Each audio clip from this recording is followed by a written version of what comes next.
let me see. Did you guys see before? I know you guys saw Raw, but I wanted to tell you something real quick because I'd been seeing, what do you call this? A Smackdown. Mm-hmm. And I actually have been liking Smackdown, a lot more.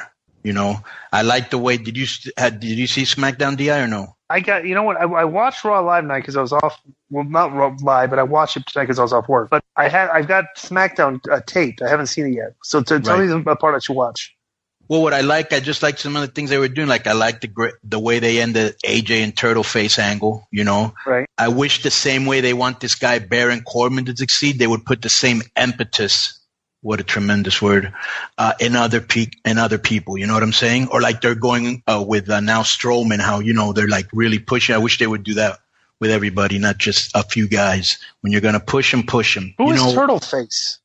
Is that the jobber? Yeah, the guy with no chin. Right. What's his name? Ellsworth. He's still the main. He's still in the top angle there. Yes. He just fought AJ Styles for the title for like the third or fourth time on last week's SmackDown. Oh my God. I hate to say this because last year I thought he was boring still and needed a rest.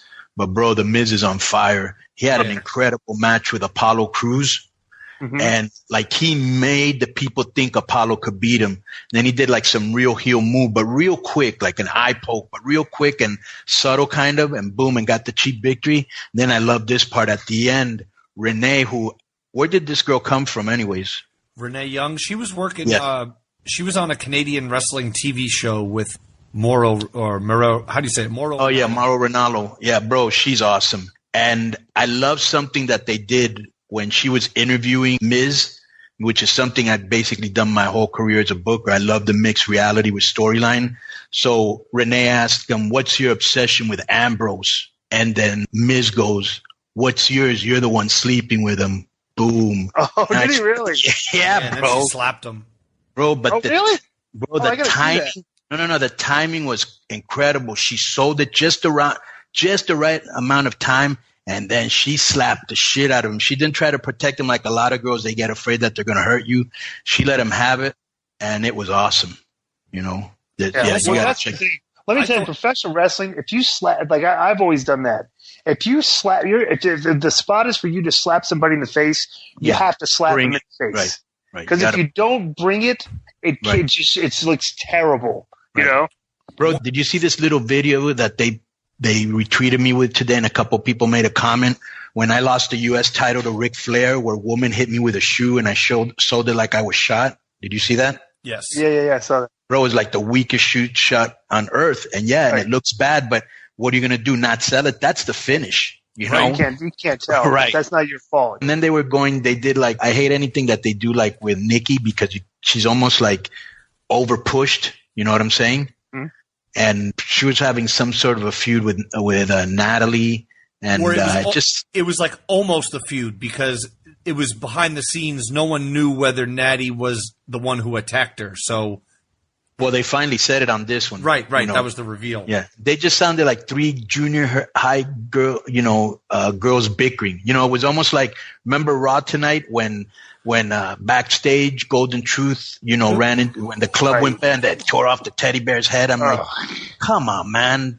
Really? You didn't think Natty did better in her promo? I thought Natty was pretty good in that promo. And no, her promo wasn't bad. Just they sounded like three girls bickering over stupid shit. The same thing. They always say the same thing, bro. You only got to where you were because of Cena. No shit. We've only heard it 1,000 times. Can you write something like new? You know what I'm saying? Right. It's the same shit. Or am I not right, KG? I think you're right, but I just thought that Natty put some extra heat on it, like made it extra believable in a sense. I felt like believable. Yeah, like to me it felt like because they're trying to play off reality, even though it's not reality, but the reality of their Total Divas TV show and this angle. That was really one of two angles that ties to Total Divas when you think about it, because the Ambrose angle kind of does too. I thought she just did a good job. My critique on it was I don't understand Carmella's role in it because you have Natty pretending to be Bree's friend. Carmella comes out and is like, you're not really her friend. Natty then beats the crap out of Carmella and then is like, okay, I'm really not your friend. Like, that part didn't make any sense to me. But her promo... Bro, so you saw her in NXT with Kaz and Enzo, right? Yes. Did you, Disco? No. Okay, so was she? I never did, so that's why I'm going to ask you, KG. Was she somebody that like fit in and looked good with Kaz and Enzo? Yeah, I thought she was a good part of their act. I mean, you could tell she wasn't as far along, so to speak, as they were, but I thought, yeah, she was a good part of the act for sure.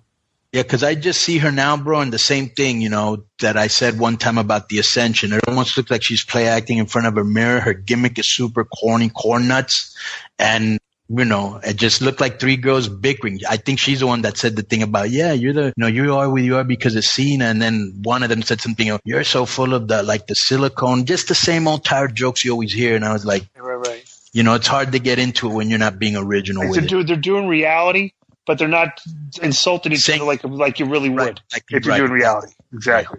Right. One thing about SmackDown Konnan that I thought Disco would really appreciate, and you as well, I'm surprised you didn't mention it, that with all the stuff Miz is doing right now, that on top of all that, he gives out participation awards. We went over that before. Yeah, that's tremendous. Remember when he gave one to Dean Ambrose? Right. He said, huh? You didn't win. He goes, you didn't win, but thanks for trying. That's awesome. Yeah. So WWE. What about it? You mean Raw? Yeah. Okay. Do you want to start from the top and go over this? This is actually entertaining. It's going to be this is going to be an entertaining discussion. Okay, let me just say this, and then you take over, and then we'll interject. This is my main thing. I just think that I don't know for why they have all these pay-per-view matches on TV for no reason. Mm-hmm. How many times do you think Rollins and Y2J fought between October and November? I can't even count. Right, bro. Rusev just fought Roman. I mean, it makes zero sense, and I don't like them trying to put the Shield together again without Ambrose. It's not the Shield. It's missing somebody, right or no? No, you're so dead on. I'm laughing because it's so obvious. Right.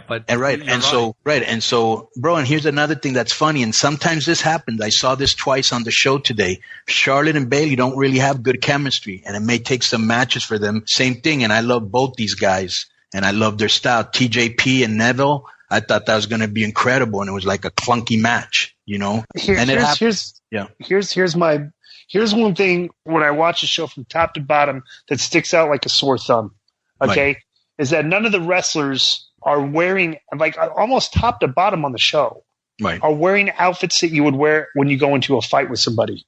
Right. Everybody looks like a Japanese anime character, almost. Right. Very colorful, cartoony colors. Very bright and fluorescent.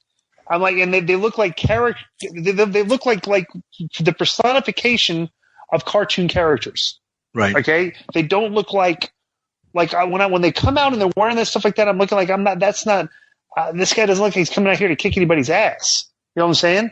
Right. That's one thing. As I was watching the show, as I wanted from the second the Boodio guys came out, I'm just looking at what I was like. Than what Bayley was wearing, what TJ Perkins is wearing, was bro, like even what everybody's wearing.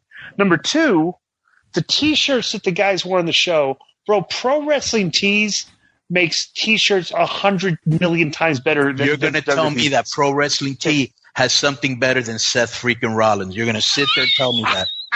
Also, they're pushing Braun Strowman really hard, right? Right. Okay, he's got a very glaring.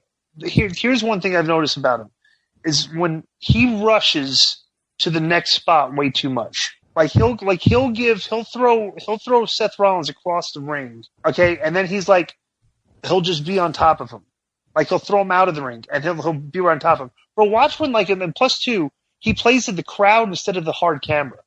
Remember when Goldberg used to kill people and he would turn he'd get that hard camera shot? Right. See his face, facials, everything. Bro, the guy he doesn't know how to command the ring yet like that. You know what I mean? Now, KG, you usually know about these guys. Where's he from? He's a guy that was on that TV show Game of Thrones, if I'm not mistaken. He was like right, Disco? He's like he was an actor that had the size and everything. And Braun Strowman? Yeah. I'll look it up right now. No. I think you're mistaking him for the Mountain, aren't you? Let me see. Hold on. Because I heard the Mountain was going to become a WWE wrestler, wanted to, but that's not the Mountain. The Mountain was the guy that squashed that guy's brains out on the show, on Game of Thrones, and that's not Braun Strowman. Let's see. He did some strongman competitions. He got invited to the Arnold Strongman Classics in 2013. He signed with WWE. 2013. Yep. Specifically on May 2013, he signed. He debuted December 2014. And let's see. There's your answer, Disco. Right. Is it? He's had less training than Disco did. No way. He's had way more training than I have. So but is he American? He's been in it for 3 years. All he's got to do is go out there and kill people. But you got to have the ring presence to sell. Like, you know, so for example, it's like the Nia Jax girl. Oh. Like she goes out there and kills the girls, but she doesn't come across as a killer. Like, and they got her in like she's another one. They got her in a weird outfit. Super weird outfit. No. Is it just me, or do you guys not buy? I just don't buy her. Like, I don't have any. When I see her come on TV, I have no interest in anything that she says or does. She literally walks to the ring, like she got out of bed, rolled out of bed, and started walking to the ring. Right, no, like she rolled out of bed, like she rolled out of bed, and she has to answer the front door. Right, exactly. You think a perfect call. The ring is the front door. That's what her ring entrance is like. Yeah, she that just is walks, true. She's got no facial expressions. And that's one of the problems you have when you have a lot of people that you're putting them in positions that they're not ready for. When you have so many other people that are, and that's a mistake on their part. Well, I just get the feeling Joe should be out there, Rude should be out there, Nakamura should be out there, Asuka should be out there. Bro, they're already, their bump cards running up. Yeah. And those people have ring presence. They're ready now. You know what